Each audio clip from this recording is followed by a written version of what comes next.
Ви благодарам, председавач, почитувани колеги, почитуван колега. Јас навистина сум збунет. Завршивте говорот со порака до сите нас дека треба посериозно да се однесуваме кога се поднесуваат амандмани за рудник како живоња. Ќе ми исправите ако грешам, но тоа беше мојата перцепција на вашиот говор. И за мене тоа е неприфатливо.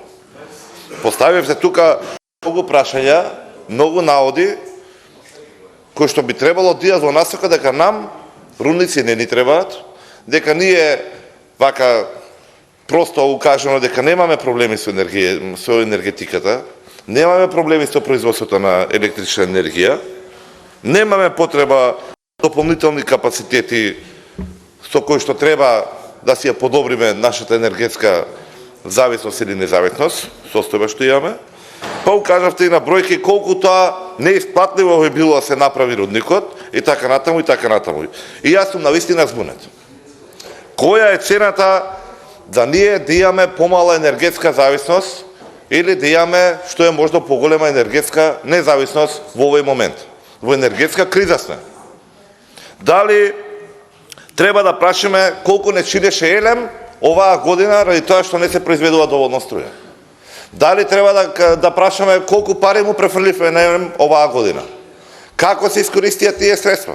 Дали можеше да биде подобро ако имавме поголеми капацитети?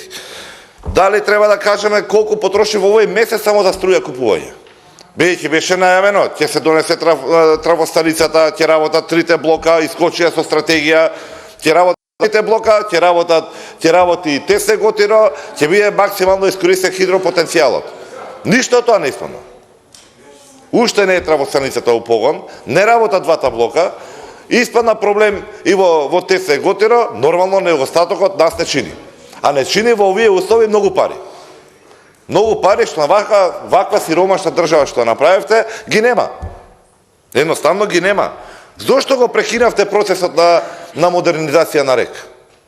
Имаше начини и во однос на животна средина, имаше процес на десулфуризација, имаше многу инвестиции кои што ја подобрија состојбата. Беше прекинато бидејќи рековте не ни треба нас никако тако производство, нас базичната енергија не ни треба, ќе идеме комплетно со обновливи извори. Иако искуствата ги имав од претходно, имаше инвестиции таму што ги наследите, што можевте ги проложите. Не беше тоа направено.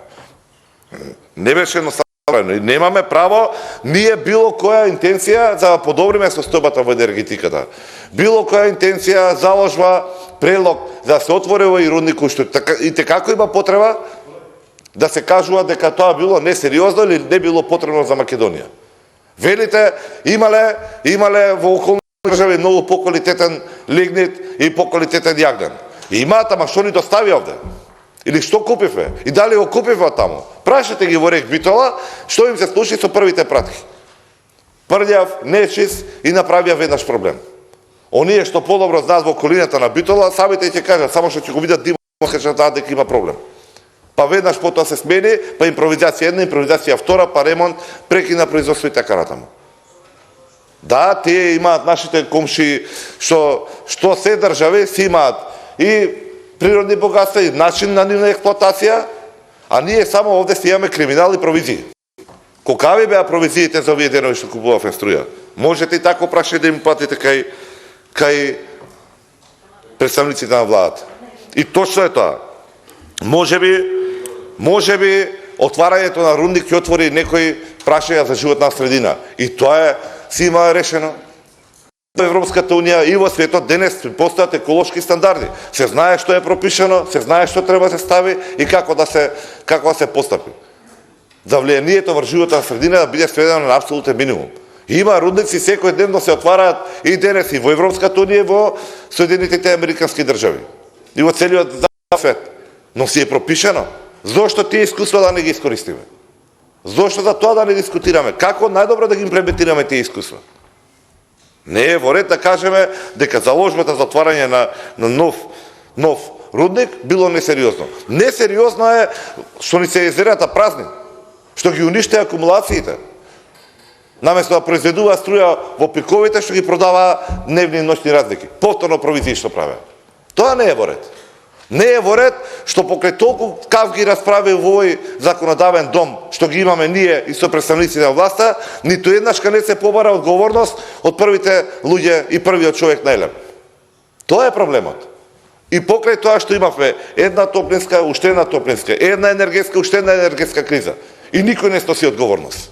И не може да видите вие, почитуван колега Чаракчиев, кривецот или јас, што ги отвараме овие прашања.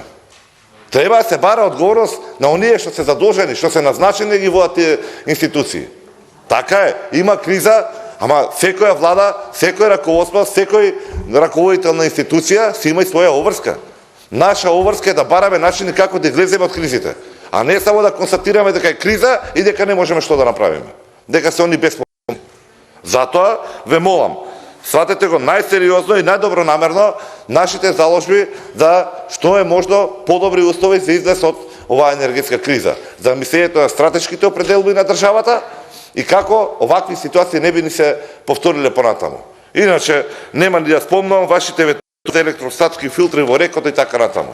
Треба да се соочиме со оваа криза и да бараме заеднички начини како да излеземе. Очигледно кадрите на оваа власт нема тоа да го направат. Ви благодарам.